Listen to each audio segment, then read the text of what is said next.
Hai semuanya, Assalamualaikum warahmatullahi wabarakatuh.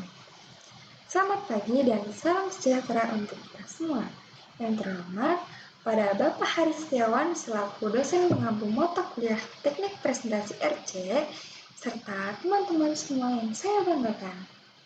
Sebelum kita mulai nih teman-teman, coba jujur deh, berapa banyak sih dari kita yang minggu ini udah bilang, aku capek banget, tapi nggak tahu capeknya tuh di mana, kenapa. Kadang kita sibuk banget jaga kesehatan fisik, tapi lupa kalau pikiran juga butuh istirahat. Nah, disinilah pentingnya mental health. Hal yang sering dianggap sepele, padahal bisa pengaruhi cara kita belajar, berinteraksi, bahkan cara kita bahagia. Jadi, di kesempatan kali ini, saya Erin Dwi Gentia dengan NIM 123380004 akan membahas tentang kesehatan mental dengan cara yang santai tapi tetap bermakna. Yuk, kita mulai sama-sama dan buka pikiran kita tentang pentingnya menjaga kesehatan mental. Selanjutnya, kenapa sih kesehatan mental itu penting? Kesehatan mental adalah kondisi kesejahteraan emosional, psikologis, dan sosial individu. Jika kesehatan mental kita terganggu, maka kehidupannya pun sulit untuk seimbang. Selanjutnya, apa aja sih cakupannya? Jadi, kesehatan mental itu mencangkut kemampuan seseorang untuk mengelola stres, menjalin hubungan yang sehat, beradaptasi dengan perubahan kehidupan, serta merasakan, memahami, dan mengatasi emosi.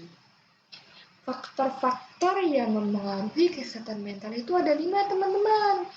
Yang pertama, ada faktor genetik, pengalaman traumatis, isolasi sosial, stres dan tekanan hidup, ketidaksetaraan sosial dan ekonomi.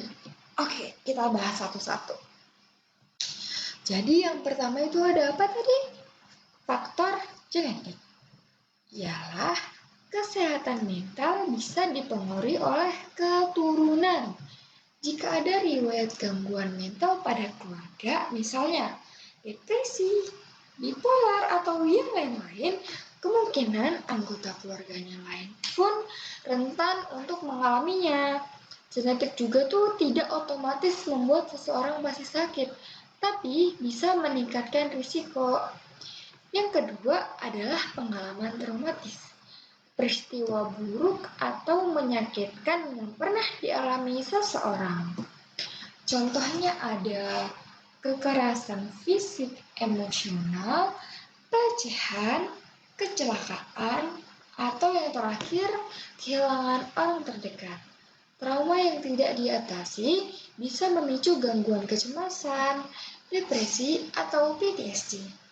Yang ketiga ada isolasi sosial, yaitu kondisi ketika seseorang merasa terpisah atau tidak punya dukungan sosial. Ya, jadi tuh kayak minimnya interaksi dengan keluarga atau teman, kita tuh bisa kesepian gitu. Kesepian kronis bisa memicu rasa cemas, overthinking, dan depresi. Dukungan sosial itu tuh penting banget buat jaga kesehatan mental tetap sehat. Selanjutnya, stres dan tekanan hidup. Tantangan atau beban hidup sehari-hari yang berat, contohnya masalah kuliah atau kerja, tekanan finansial, atau konflik keluarga. Kalau stres dibiarkan tanpa cara yang sehat, bisa menurunkan kesehatan mental. Stres ini normal, tapi stres berlebihan bisa mengganggu pikiran, emosi, bahkan fisik. Yang terakhir ada ketidaksetaraan sosial dan ekonomi. Faktor lingkungan dan kondisi hidup yang tidak seimbang.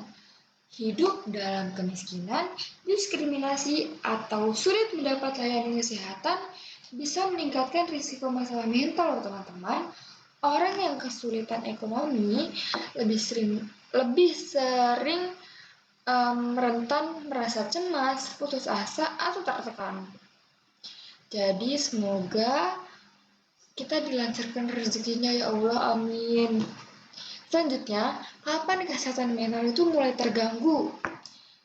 Jadi kesehatan mental mulai terganggu tuh yang pertama merasa ketakutan atau kekhawatiran yang berlebihan. Yang kedua, perasaan bersalah yang menghantui. Yang ketiga, perubahan mood atau suasana hati yang drastis atau kayak bad mood kalau cewek. Upaya untuk meningkatkan kesehatan mental ada 4.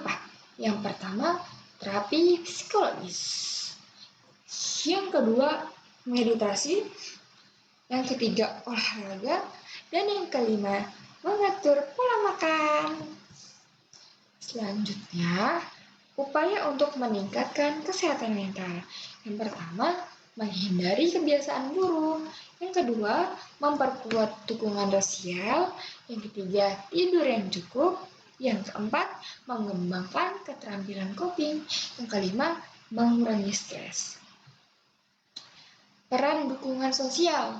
Peran dukungan sosial itu memiliki support system yang kuat dalam memberikan dorongan, harapan, dan rasa pemberdayaan, bahkan dapat membantu mencegah untuk mengurangi efek penyakit mental. Jadi sampai situ dulu materi yang dapat saya berikan. Kurang lebihnya saya mohon maaf. Terima kasih. Wassalamualaikum warahmatullahi wabarakatuh. Dadah.